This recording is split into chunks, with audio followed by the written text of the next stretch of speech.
The Covey time management matrix was first explained in 1989 in the book The 7 Habits of Highly Effective People. It basically states we're in the fourth generation of time management. We're more effective in which managing time itself is no longer the aim, but managing where to focus at any particular time is the aim. What this matrix tries to achieve is break the pattern and control over your reactive brain. It wants you to spend more time on more highly valued activities. According to Covey, each task can be sorted into its urgency and its importance.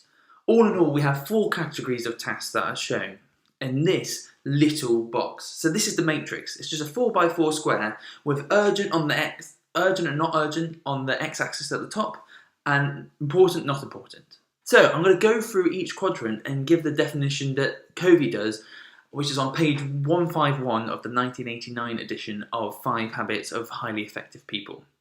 Quadrant 1 is called necessity. This quadrant covers unforeseen events and pressing problems. To avoid serious consequences, we have to deal with them immediately. Although some of these issues are unexpected, we can reduce the number of them by proper planning.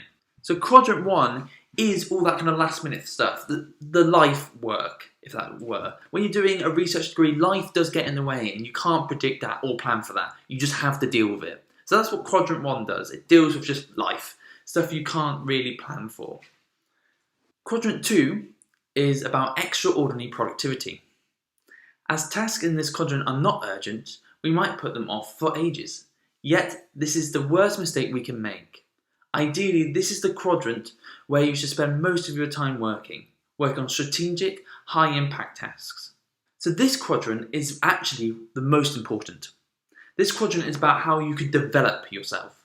This is the quadrant where you should put goals you really should achieve and want to achieve. This is the place of growth in this quadrant, because it's important, but it's not urgent. It's all those elements that help us grow.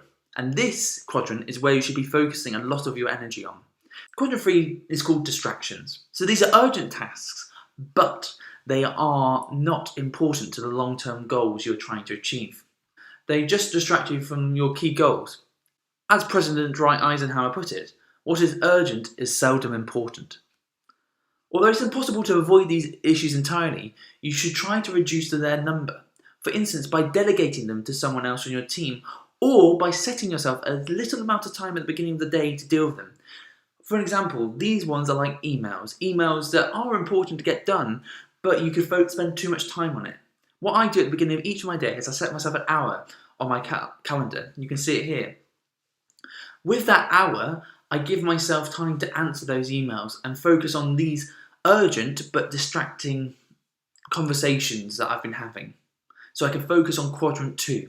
I'd really recommend splitting your time like this because it helps you really focus on quadrant 2 and not get distracted by quadrant 3. And then finally we have quadrant 4, which is these tasks are neither urgent nor important. Small amounts of trivial activities that help us relax. Yet we tend to waste a lot of time on this quadrant, so be careful. So, if I'm going to put this in a research context, what I put in quadrant 4 a lot of the time when I should be focusing on quadrant 2 or quadrant 3 is reading. I love to read. And I read relevant stuff, very minutely, but non-relevant stuff a lot. And I sort of give myself the impression that I'm reading a lot of important stuff. Or I'll read an important essay in front of the TV. These distractions are wasteful and it wastes so much productive time. We don't eradicate these entirely because it's good to relax, but you need to plan your day out so you know when to put these wasteful tasks in to give yourself a bit of a breath to relax and rejuvenate yourself, because self-care is really important, but not get bogged down by these. It's interesting to note that Cannon says in his essay, the essence of Covey's self-management approach is to capture in the now familiar time management matrix. Urgent matters require immediate attention. Important matters have to do with the result they are linked to personal goals and values. Quadrant 2 is the core of effective personal management. Quadrant 3 and 4 are the antithesis. So when we're talking about, as I did in the first video, time management being personal management, we need to focus on quadrant 2. Quadrant 3 and 4, whilst slightly productive, can actually hold us back in personal growth. So what we need to do is aim for quadrant 2 and really focus on quadrant 2.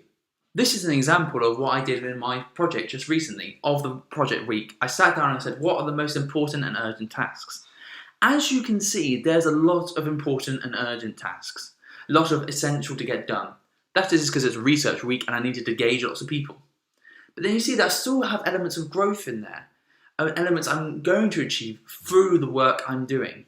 And then you can see the little distractions I've got and tasks I want to do. So do it when you've got a really busy period, do it like I have for a week. It means you can get really effective for that time. The key to Covey's matrix is personal growth. You should be doing this on a week-by-week basis to try and encourage you to always be personally growing for your research degree. You are here to provide research and develop your knowledge, and you want to get the most out of being here as possible. So use this to manage your time, to get into quadrant 2 and develop and grow.